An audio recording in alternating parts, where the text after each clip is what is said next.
మన వద్ద అధికారులైన అయ్యగారులకు హృదయపూర్వక వందన మరణాత, అమ్మగారులకు మరణాత, నా తోటి యాజకులకు కూడి వచ్చిన జనాలకు మరణాత. ప్రార్థన చేసుకుందాము. ప్రార్థనకు ముందు దేవుని వాక్యం చదువుకుందాం.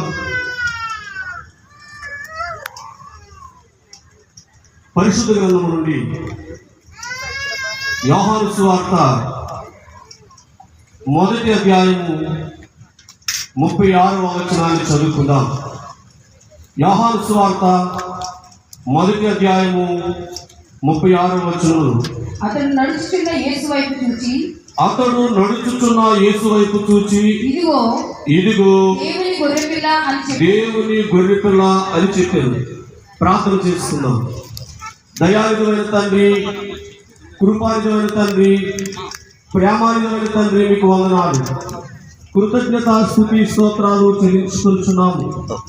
దేవాని ఉచితమైన కృప చొప్పున ఈ 88వ బయలుదేరిన మహాసభలలో విజయోత్సవ వత్సరములు ఈ మొదటి ప్రారంభ దినమందు మాతో మాట్లాడుటకు మా మధ్యకు వచ్చి వేసిన తండ్రి, మాతో మాట్లాడమని నన్ను మరుగు చేసి మీరు బయలుపడి ఈ వాక్యములు సత్యములు గ్రహించగల వినగల స్థితి మా అందరికీ దయచేయమని క్రీస్తు యేసు నామములో ప్రార్థించి స్తుతించి వేడుకొనుచున్నాము తండ్రి.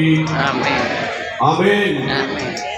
ప్రభువు కృప కూడి చేరి వచ్చిన మరి ఎల్లరికీ ఈ విజయోత్సవ వత్సరములు విజయమే అపజయమనేది అగుపడకుండా జయమే ఇచ్చి ఈ ఏడాదంతా మనందరినీ జయముతో నింపి దీవించి మేఘమెక్కించునుగాక. ఆమేన్. ప్రభునందు ప్రియమైన దేవుని వారలారా, ఈ సమయం ముందు మనం చదువుకున్న వాక్య భాగం నుండి కొద్ది సమయాన్ని దేవుని యొక్క వాక్యాన్ని ధ్యానం చేయడానికి మనం చూద్దాము.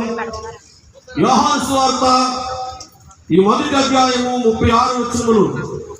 అతడు నడుచుచున్న యేసు వైపు చూచి ఇదిగో దేవుని గొర్రెపిల్ల అని చెప్పింది. ప్రియమైన దేవుని వారలారా, యోహాను గారు ప్రభువు యేసుక్రీస్తు వారి గురించి మాట్లాడుతున్నటువంటి మాట మనం చూస్తున్నాము. నడుచుతున్న యేసును చూస్తూ ఇదిగో దేవుని గొర్రెపిల్ల అనబడినటువంటి మాటను మనం ఇక్కడ చదువుకున్నాం. ప్రభువు యేసుక్రీస్తు వారికి లోకములో ఎన్నో నామకరణాలు మనం చూస్తాం. తండ్రి గారు చెప్పినట్లుగా 500 మంది మరి నామకరణాలు పేర్లు ఉన్నాయని, బిరుదులు ఎన్నో ఉన్నాయని చెప్పి మనం తండ్రి గారి వ్రాతలో మనం చదువుతున్నాం. అందులో ఒక పేరు గొర్రెపిల్ల. యోహాను గారు ప్రభువు క్రీస్తు వారికి మరి పెడుతున్న పేరు గొర్రెపిల్ల. మరి పరమని మరి గమనించండి, ఆది కాలం నుంచి ప్రకటన వరకు కూడా ఈ గొర్రెపిల్ల యొక్క విషయాలు మనము చూస్తూ ఉంటాం.